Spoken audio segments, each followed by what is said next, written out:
everyone, my name is Chloe, and today I'm here to celebrate 4 years on Booktube. You guys, can you believe it? 4 years. I can't, honestly. It is crazy to me that I started this 4 years ago and that I've kind of kept it up, and just that this channel is where it is, and it's just shocking to me. And so I saw Oshina from Oshina Gotta Read 'Em All. She did a tag lately that was like behind the booktube tag or something like that. And I was so intrigued by the questions and the answers that I thought it would be a perfect time to just talk about my experience on Booktube for my 4-year anniversary. So let's just get into the tag. I'll leave Oshina's down below because she had some interesting answers. But I watched that probably about a month ago and wrote down like, hey, that would be a good thing to do. And so other than that, I have not seen these questions forever. I may have done this tag before, but lately it's in one ear, out the other. I remember things for about 13 seconds. And so all that to say, these answers are not going to be well rehearsed. I don't even remember what any of the questions are. So it's going to be off the cuff. This might be a little chatty. Maybe grab a drink. I don't really know. I have half an hour until we need to leave for basketball. So let's chat. So, question 1 is, what has surprised you most about Booktube, both in a good way and a bad way? So, the stock answer for this, I feel like in every tag always, is just what good of friends I have made through Booktube, and that is a great surprise. Especially 4 years ago, I started Booktube in 2017 when I was pregnant with my first kid. My sister she had a channel at the time, got me introduced to it. I did it for like a month or two, and then pregnancy knocked me out. I was just like, I'm not going to do that. So I stopped, and then I started again in 2019 when I was pregnant again, which is strange. In 2019, between 2017 and 19, I didn't really watch Booktube. I didn't really immerse myself in it. And so I didn't know, I did not have the expectation that I would make genuine friends. You guys, we had the worst, really rough year in 2022. And it was just hard. And some of you guys showed up more than I would have ever imagined. And just the friendship, I still have people that I text regularly, and just people, the amount of people that Booktube has brought into my life really is a surprise. Even though I feel like that's kind of your standard answer, I do think that's true. The other thing that honestly surprises me in a good way is just that I have continued with it.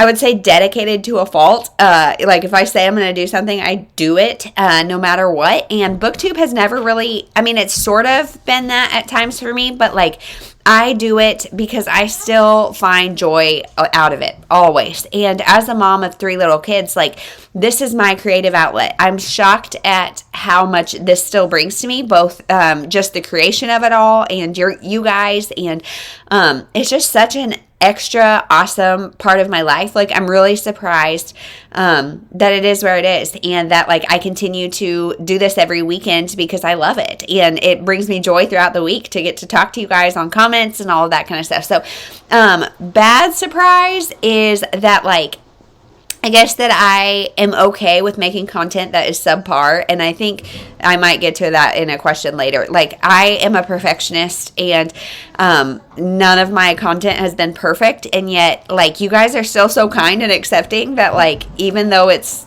definitely lower grade, I still continue to make it, and it still feels okay. So that's been a surprise in a good way. Bad, I guess, is just... I don't get a ton of negative comments, but every time I do, it's shocking to me that people do that. Why? If you don't like it, don't watch. You don't have to. There's other people. I'm not trying to make everybody happy. I'm not trying to be a huge channel. If you don't like what I'm saying or doing or the way I do things, just don't watch.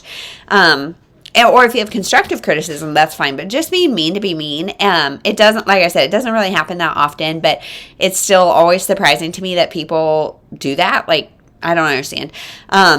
Also, any drama or any time people get really upset about people having different opinions about books, I think that is a surprise. Just because we all are different,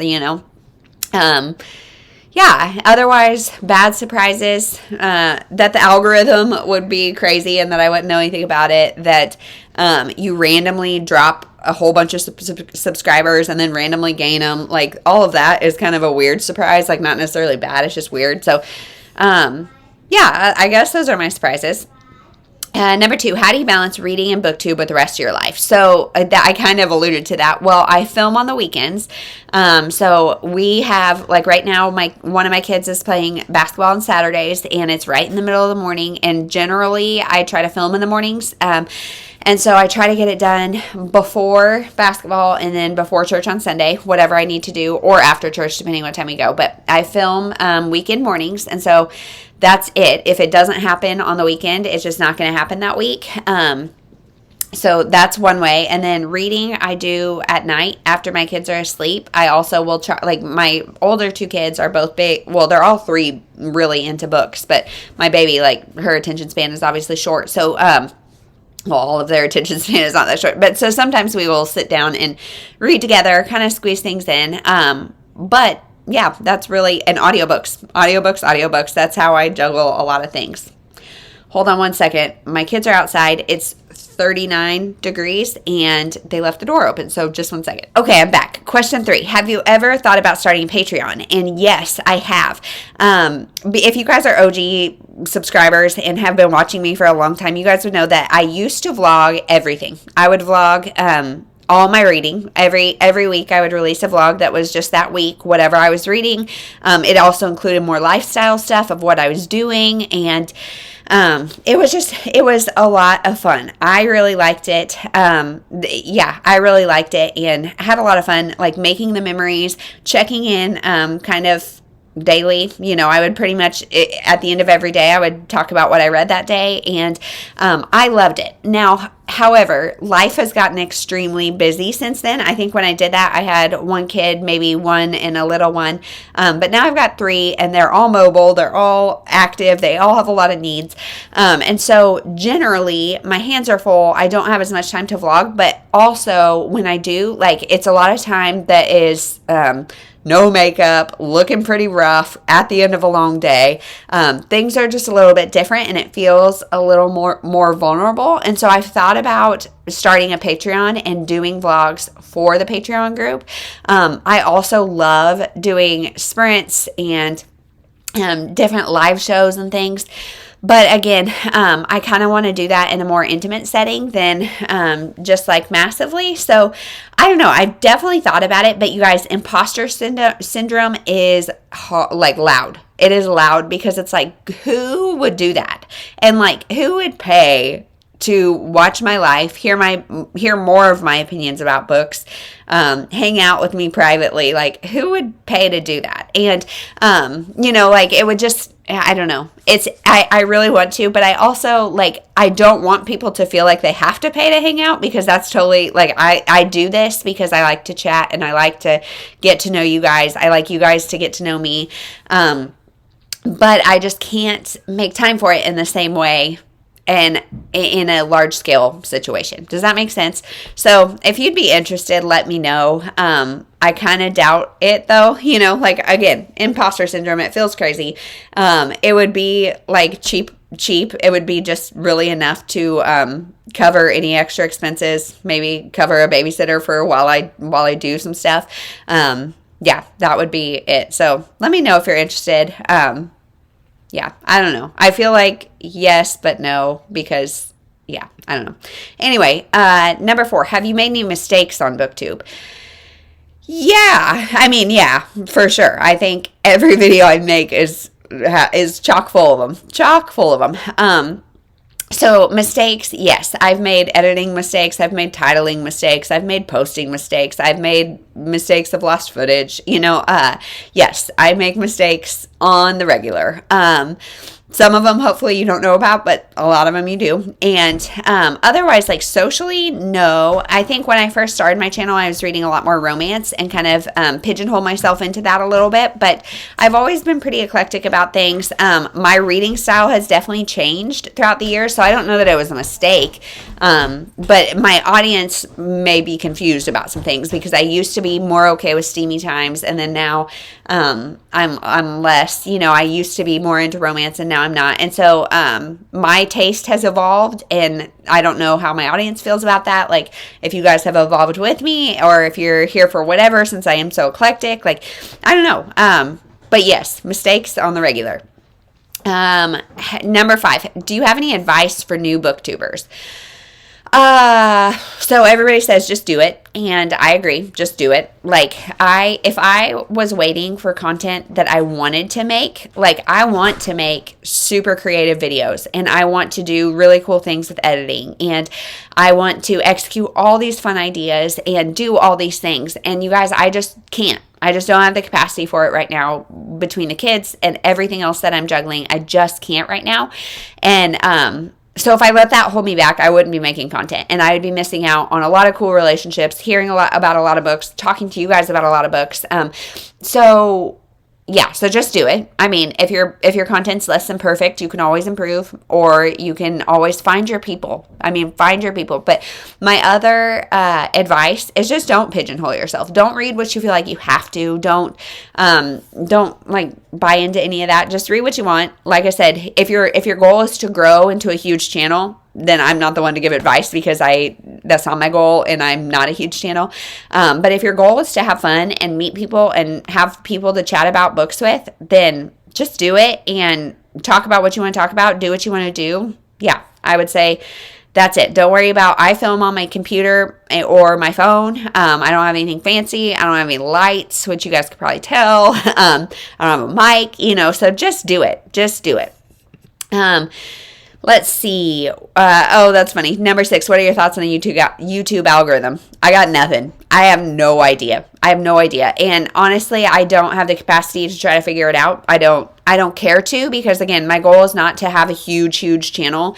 My goal is to have conversations with people. And, of course I would love to grow, but like, that's not my priority. And so I'm not going to try to like trick you guys with clickbait. I'm not going to try to do crazy thumbnails, any of that kind of thing. So yeah, I have no idea what it's about. Don't know. Can't figure it out. 7A. How do you decide what videos to make? So I have a little calendar, and I slot in all the regular things. My anticipated releases, I do 2 wrap-ups a month, kind of my haul for the month, my book haul revisit now. I kind of slot those things in, and those fill up quite a bit. And then whatever else comes, if there's a readathon coming on, like if there's a readathon going on, I'll vlog it. If there's a really cool tag I see, I'll do that. I really try to have 2 videos a week, and so I kind of slot in the regulars and then see what pops up as far as readathons or other things that I see, and that's how I do that. 7B is, are you ever overwhelmed with video ideas? 100%. Like I said, I have a full list of videos that I want to make. Recommendations, I know, are a huge thing here on Booktube, and I really want to make those. But for me to make those, I have to like really think about it, and so I'm not just talking about the same things over and over and over. I really need to think about it, and I just haven't really spent the time to do it, honestly. And I get overwhelmed. Like, what am I going to recommend? I do my favorites every year. Early in the year, I'll do my favorites in a bunch of different genres. So I guess that's recommendations. But otherwise, like I trope specific recommendations, maybe, I don't know. And I get overwhelmed by all the possibilities. And I think if I do it once, I would like to make it a regular thing, like every month have a recommendation video, and maybe I'll do that. I just need to like get in the swing of it. And I am like, it's like picking favorite children to make a list of books that are my favorite. It is very, very, very hard for me. If you guys can relate, let me know. But it is very hard for me. So then I always feel self-conscious about those videos. Like, wait, what if I forgot something great? But yes, so I have a long list of videos. Let's see. Number 8. Have you ever regretted posting a video? Again, almost always. I'm like, gosh, there's so many stops and starts because my kids come in and something happens. Or like I come on here looking a tired, crazy mess. And almost always I'm like, gosh, that could have been better. I kind of regret that. I wish I would have had more time to put into that. But again, I'm making peace with imperfection. So, regret, yes, not enough to like take it down or stop making content, but I mean, a little bit. Number 9A. What are the number of views and subscribers meaningful to you? No, like this is a loaded question. No, because it's important that like I've got a handful of you or a couple handfuls of you that I connect with regularly, that I know your taste, you know mine. I trust your recommendations. I hope you trust mine. It makes me feel really good to know if you guys read something I recommend and know your thoughts on them, even if it's different. Like I love that, and like I said, I've got a handful of you guys that do that for me and really fill my cup in that way. But also, yes, because I mean, I've got a really busy schedule and a full plate, and so doing this takes time from that, you know. There's so many things I need to be doing right now, but I'm choosing to do this gladfully. But I also, like, of course, I would love more people to come chat, come get to know me, let me get to know them, and chat books with. That's why you start, because you want to talk to people. So more people is always better, but the more the merrier. But I'm also satisfied with where we are. So yes and no. 9B, are the number of views, subscribers a measurement of success? No, I don't think so, honestly, because like I said, it's a measure of how you can play the game. In my opinion, the number of viewers and subscribers and all that is a measurement of how you can play the game, how you can play the YouTube algorithm. And that's not something I'm willing to do or wanting to do. And so I don't feel like my channel is a failure because of that. I just feel like my priorities are not there. It's not in growing my channel necessarily. It's in providing content that I like and that provides interaction. So no, not a measure of success or failure. Again, it's nice to know that people like what you're doing by subscribing, by liking your video, by commenting. I like that is a measure of success, in that it shows that people like what I'm doing. But overall, no. Number 10, are you disappointed by the growth of your channel? No, not at all. Again, I'm putting out the best content I'm able to right now. But there's other people doing it better. I guarantee there's other people doing it better. I also, if I wanted to really figure out what titles people like, what thumbnails people like, what content they want. If I really wanted to focus on that, maybe I would, but again, not my focus right now. And so I'm like, my channel grows slowly but steadily, and that's great. And, again, it's not about like 1,000 people could subscribe, and if I only talk to one or two of them, did my channel really grow that much? You know, so no, I really like it. Number 11, have you ever thought about quitting Booktube? And yeah, I mean, I have thought about it because my plate is full. I've got so many things, and so many times I'm like, what can be cut? Right now, what's being cut is running the dishwasher and all of that before we go. Or opening boxes of Christmas stuff that came while my kids are outside. Like, those things are being cut. I've thought about, you know, if I take YouTube off the table, that would free up time for other things, but it's not worth it to me. I love doing this. It's a creative outlet for me that feels good. Like, the creation process feels good for me.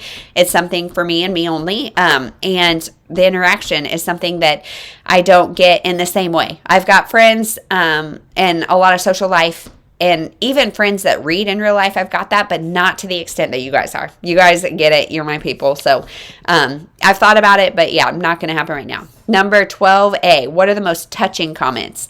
Touching comments are anything, like if you guys love on me or love on my kids, that is so touching. And just comments from people who know me well, you know, Glinda, John, Angela, like there are so many of you that like, I feel like actually know me and actually care about me and my family and my reading. Like, you want to recommend me good things. And it's just like, I don't even want to keep naming people because there's so many of you guys that are so dang awesome.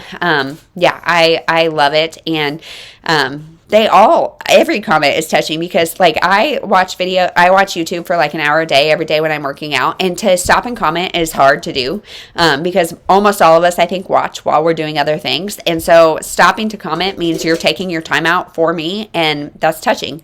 So 12B, what are the most negative comments? I think anytime people say something just to be mean, but like that, like I said, it doesn't happen very often.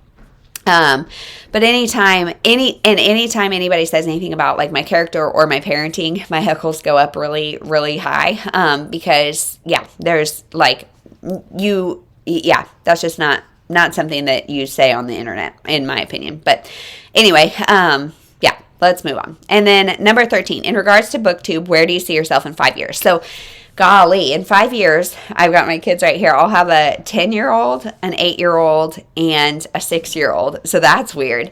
And I hope then by that time I will have a little more brain space, a little more sleep, a little more restfulness, and I can make even cooler content. So I hope to still be here, still doing the things, hopefully even a little more creative. I'll be, almost 40, nearing 40, late 30s. Yeah, so hopefully you guys still want to watch. But anyway, that's everything. Thank you so much for watching. Thank you for supporting me for 4 years and just for being here always, and for the comments and the likes, all the things. Thank you guys so much. We'll see you in the next one.